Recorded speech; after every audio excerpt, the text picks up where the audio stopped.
Yeah, welcome back to the vlog. I am currently at Teignmouth Golf Club. Today I'm actually filming the first part of a video, so I'm up with my friend Tom. What we're going to do is put together a 3-month program and see exactly how much clubhead speed we could actually put on Tom in 3 months. So we're going to go in, use the new facilities at Teignmouth here and speak to the pro here, John Axford. Now he's going to be in charge of the swing stuff, and I'm going to be in charge of the gym stuff. I'm going to see exactly how much we can put on, basically. Also, I'm going to speak to John about, firstly, to see if he wants to get involved with long game coaching for me over the next month as we get ready for the tour, and also whether Teignmouth would want me to actually use this facility to practice and play throughout the year. Let's go in and have a word.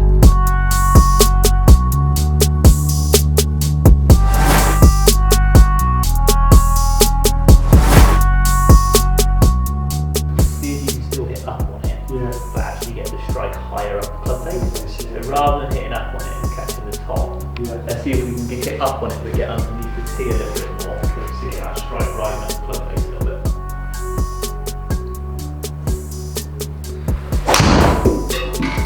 That was definitely better. Yeah? Find out now. Alright, so this is Tom. It's getting dark out here at Teignmouth. We literally just filming the first part, so it's like a 3-month transformation. Enjoy that? It was good, yeah. I think it was quite eye-opening in terms of like how limited I am, especially on the driver's swing. Yeah. Trying to get to the position that the pros get to. Yeah. Is physically a lot harder than people realise. Yeah. It's less about the swing mechanics. A lot of people don't. Yeah. A lot of golf tuition is based on just getting in positions, but they don't factor in the physicality of it and getting into, if you can't do it, there's no point teaching it. No, 100%. So that's the first part of this video, basically. Now we're gonna work on things. I'm going to put a program together for him, which we're going to smash over the next 3 months. Yeah. And then it's hopefully an extra 20-30 yards. Oh, I would have thought so. Hopefully in March it'll be completely different. I'll be like Dustin Johnson. You'll be on the tour. Yeah, I'll be on the tour by then. I'll have quit my job. All right, so it's past Christmas now. Just got through. I haven't vlogged for a few days, obviously because of that. Eating and drinking and stuff. But it's gone now, so we can actually just like crack on and get on with things. Now I put these questions out on the community the other day, so I'm just going to get through them and answer them and just end the vlog with this, I think, because tomorrow I'm going up to Cumberwell Park to meet a short game specialist called Ash, and we're gonna look at things, and basically that whole vlog is going to be about the short game lesson that I'm going to have with him, which I feel like is going to come in very, very useful before I go away. Now Axford, who you saw in the video earlier on, I'm actually seeing him for a long game. I don't know if I've said this in the vlog already, but he's going to be I'm going to see him towards the end of next week, so that's going to be in the vlogs as well, which could be very good before I go away. So yeah, let's get through this thing. I've just literally trained down at Unit 7, first training session back, so it's nice to actually do that. But I'm going to get through these quite quick because there is like 30 questions. Baz Smythe, what happened to the joint channel with Flower? I know a lot of people have asked that. So basically the joint channel with Flower, we set it up so we could be called the Bays. Well, don't ask. Well, there is a reason why. But we set it up to, by the way, it's Bay as in B-E-Y, not B-A-E. We set it up so we could go away, do some chips, and ultimately the content that we make together, some people find quite amusing, so I think it would have gone really well. In the end, I don't know, it just didn't really work. Us both meeting on the same days, and that grew a bit frustrating. It's not like we fell out or anything, obviously, but it's just the logistics of actually filming was quite tough, and then Flower decided to kind of like go his own way with it, and now he's using the channel for something else. So that's kind of what happened. It's just, we weren't quite on the same wavelength with it, so it just didn't work. Andy Powell, would it be difficult to vlog a tournament event you're playing and you stay quick with the camera nowadays? Absolutely yes, it'd be impossible unless someone was filming for you, which is the plan eventually when we get to a point where the channel's big enough to facilitate having a cameraman. Then yeah, at that point they'll be able to film the rounds, but there's like no way that you could film whilst playing a tournament. That's just Not going to happen. Shooter, I'm a 15 handicap player for around 6-7 months. Debating getting some lessons. Did you get lessons, and do you think they're worth it? Would you say has helped improve your game? Yes, absolutely, get lessons for sure. Just find a decent pro with a decent reputation locally. Listen to what he says and practice, and just space out the lessons, but he'll tell you that. But yeah, it's just a no-brainer. Otherwise you just get into bad habits, or you probably already are, which most people are. Everyone is to a certain degree, because perfection is not attainable. Billy Bicknell, would you be able to vlog these tournaments? Oh, there you go. Eventually. But what I will do when I play these tournaments is definitely do summaries of the day. So it's not going to get on course footage, basically. No, I do not want to go drinking. I've given up. Tom Gunning, would you be doing Europro qualifying in April?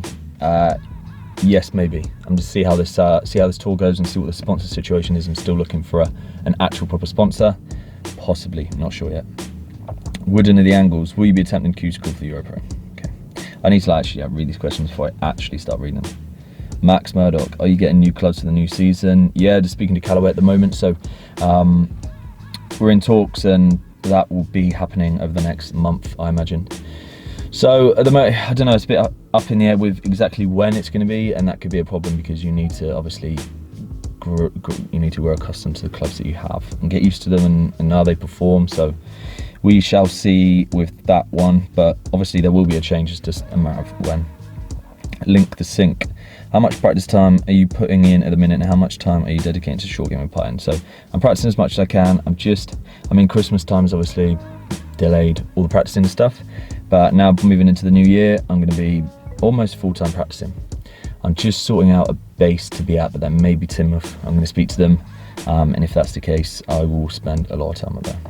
I will go into that as we go through the vlogs, like exactly how I'm scheduling my days for practice. Damienson of Santana. Has YouTube made you enjoy golf more, hate it due to the pressure of uploading and playing all the time? No, I don't know why I'm even thinking that. It's not made me hate it at all. So I don't really feel like there's much pressure in uploading and playing all the time. Like, it's what I've chosen to do, and I'm like very fortunate that like this is almost going to be, well, it's going to be like a full-time job. So there's no way that can make you hate the game, unless it obviously goes really bad for you. But at the moment it's not, because I haven't quite started yet. So maybe positive thinking on that, positive.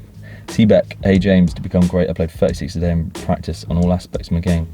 6 hours of focused practice. Curious about what your regimen is.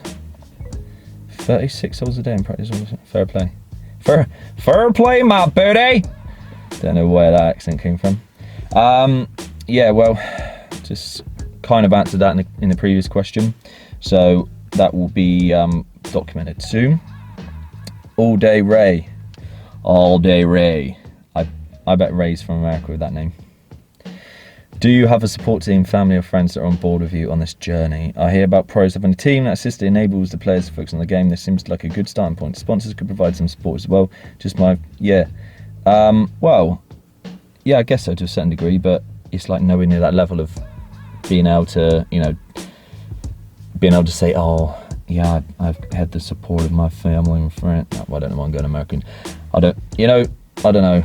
It just seems, but absolutely do. Obviously I've got my family, they're supportive. So, and I've got friends, but to be fair, most of my friends are bad influences to a certain degree. Not that it's their fault.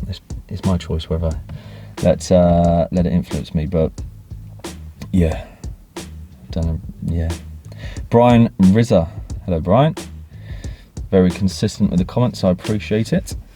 First of all, I want to wish you all the best of luck on your journey. Thanks, mate. Second, have a great holiday and New Year's. You too. How many hours a day are you going to put into that short game? Almost all PGA pros don't hit balls every day, but work on the short game every day. Yes, I'm going to spend a lot of time on my short game. Ball striking's always come fairly naturally to me. Naturally, yeah, to a certain degree. As in fun in the middle of the face. So literally all I'm going to work on is just narrowing the dispersion, and then short game is going to take up a lot of practice, because we all know how important it is for that. Stuart, where's the Patreon at, big fella? You might not want it, but many of us The ball like you use stuff. Big envy. Get us set up, man. There is no begging its content. Stuart, I take it you sent me actually like 50 quid the other day. I think it was 50 quid. Correct me if I'm wrong. So appreciate that, mate. If this is the same Stuart. And yeah, I've got a GoFundMe. So the details of that are in the bio, which I'm going to put in the bio for all of these playing whatever vlog series I've called this. Hugo Tube. Hi James, where do you recommend looking online for information on amateur events to enter? Best website to look for UK amateur events. Right, I would just find decent amateurs in your area, then ask them, because to be honest, I haven't played amateur events for literally like 10 years. So I have no idea whatsoever. So I'd recommend just finding decent players in the area and then asking them. Bit of a cop out, but that's probably the best bet.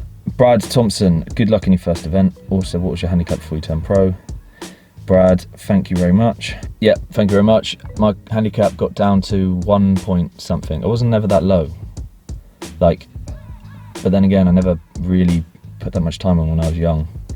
I actually got down to 14, and then it got to like 15, 16 and didn't really progress because I didn't have coaching, didn't put that much time in, and just kind of like wasted talents, which is what I am not doing now.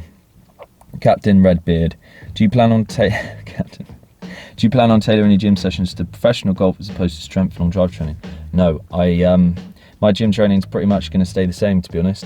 Obviously, it has to change in season when you're playing regularly, but for the main part, I mean, the training that I do in the gym is designed so I get bigger and stronger, so I'm more powerful, so I can hit the ball further. Like I keep doing my mobility and stuff, so it doesn't really change in that respect. It's just the frequency, I guess, will change in time. Welling, glad you'll be concentrating on short game as the only part of your game I see fault in compared to colleagues. Will you have a caddy in these comps, and will Harry be getting involved in this series? Keep up the good work, blah blah blah. And let's hear those Mexicans sing. They are. I do like Mexican music.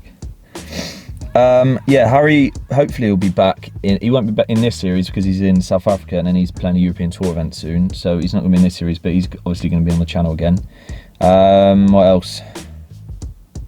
I won't have a caddy in those ones out there unless a local just decides to walk around with me. And yeah, that was the 2 questions. This is good Q&A. Is Harry's not flower? So Conig's recent success as a pro motivation? No, I wouldn't say like it had any impact. It was maybe, no, not really. I just want to do it for myself, to be honest, and because I never actually gave myself a proper chance and did it properly. So that's like my motivation, self-motivation. Dylan Scally, any tips on ball striking for juniors, and what was your handicap? At 14 I was a 4. Ball striking tips for juniors. I mean, I don't know. I'm not a coach, and I don't feel like you can just be like, yeah, for juniors, this would be good.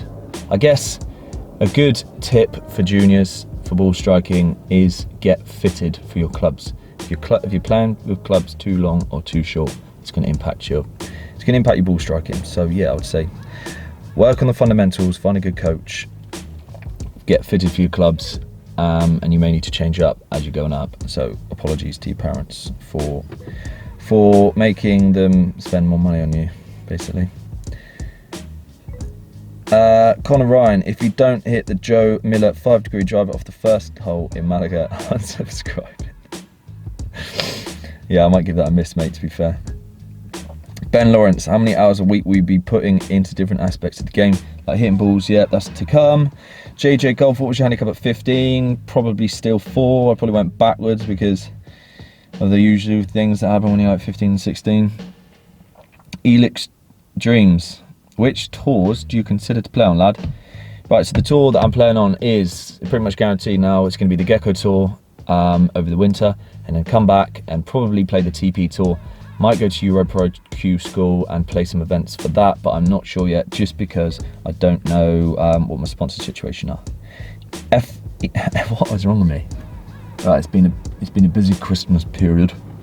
Ethan O'Sullivan, what are your goals for the new year? Right, Ethan, I haven't actually looked at the camera yet, which is quite rude, isn't it? It's quite rude, son.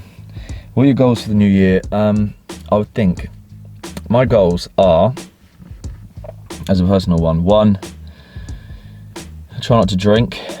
So I'm actually gonna, I'm gonna try and go teetotal next year. 2, stick to a consistent morning routine, which involves getting up at the same time and going through the same processes in the morning, a la that guy, whatever his name is, Sharma, and he talks about it. And I feel like there's a lot of truth in that, like starting your day right and being very consistent and regimented in your routine. And then practice a lot, improve at golf, and also put a bit more time into getting better at YouTube. So I'm not going to sit here and say, right, I want 50,000 subscribers, I want to win a tour event. It's just, I think it's better getting the little things in place which lead on to the big improvements. So if you get your morning routine in the right place, consistently getting up at the same time, doing the right things, then practicing and not wasting your life drinking and feeling like shit for days, then all of that will accumulate and good things will happen. And then don't put a limit on your so yeah, I'm not putting a limit on what is achievable, but you're just trying to do good shit each day, basically. Anyway, that's the end of the vlog. The next one is going to be the short game. I'm actually going to learn how to chip and putt, which will be interesting. For the first time in my life, might be able to use a wedge. And then we'll go on to putting and then long game. So I will see you on the next one.